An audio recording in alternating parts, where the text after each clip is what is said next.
आदमी पार्टी के सर पे मुश्किलों के बादल जो हैं वो छटने का नाम नहीं ले रहे, क्योंकि एक और मंत्री ने इस्तीफा दे दिया। राजकुमार आनंद जी हमारे साथ बातचीत करने के लिए मौजूद हैं। राजकुमार जी, आप इतने समय से आम आदमी पार्टी के साथ रहे, फिर अचानक से ऐसा क्या हुआ कि आपको इस्तीफा देना पड़ा? देखिए, मैंने बहुत बार बताया, मैंने परसों अपनी पीसी में भी बताया कल, कि किस तरह से मैं एक दलित समाज से आता हूं और दलितों के समाज से आने में जब मैं मंत्री बना तो पूरे दलित समाज में खुशी की लहर दौड़ गई कि ये आदमी पढ़ा लिखा है, ये कुछ काम करेंगे राजकुमार जी।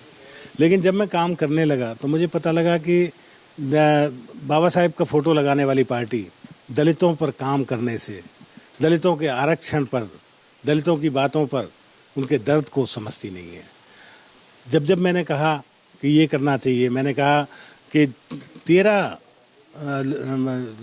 नेता हमारे राज्यसभा में भेजे गए। मैंने पंजाब में जब बने तब भी कहा कि एक दलित को भेजना चाहिए।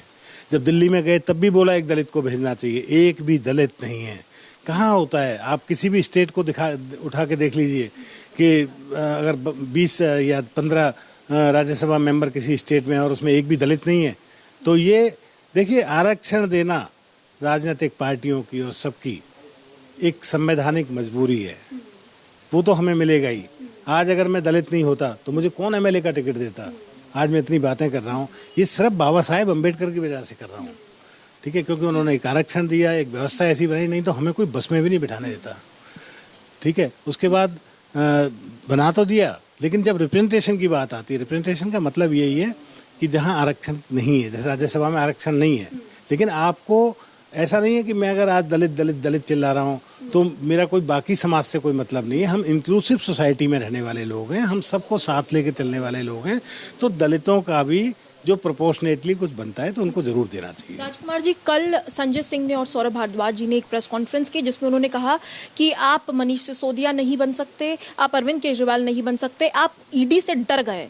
तो क्या वाकई में ये डर है? देखिए, मेरे लिए संजय सिंह बनना, अरविंद केजरीवाल बनना, मनीष सिसोदिया बनना इतना मायने नहीं रखता जितना मेरे लिए बाबा साहेब डॉक्टर भीमराव के कदमों पे चलना, जितना मेरे को पे बैक टू सोसाइटी में जो मूल मंत्र उन्होंने दिया उस पर ध्यान रखना है। आखिरी सवाल सर, क्या बीजेपी ज्वाइन करेंगे? बिल्कुल नहीं, अभी मैंने ऐसा कुछ नहीं सोचा, ना मैं कोई भी पार्टी ज्वाइन नहीं कर रहा। बहुत बहुत शुक्रिया हमसे बातचीत करने के लिए। आप सुन रहे थे राजकुमार आनंद जी को, जिन्होंने साफ तौर से कहा कि अभी हाल फिलहाल के लिए बीजेपी का रुख वो नहीं थामेंगे, लेकिन समय जवाब देगा। मैं शुभ, कैमरा पर्सन सुवीर के साथ, इंडिया न्यूज, दिल्ली।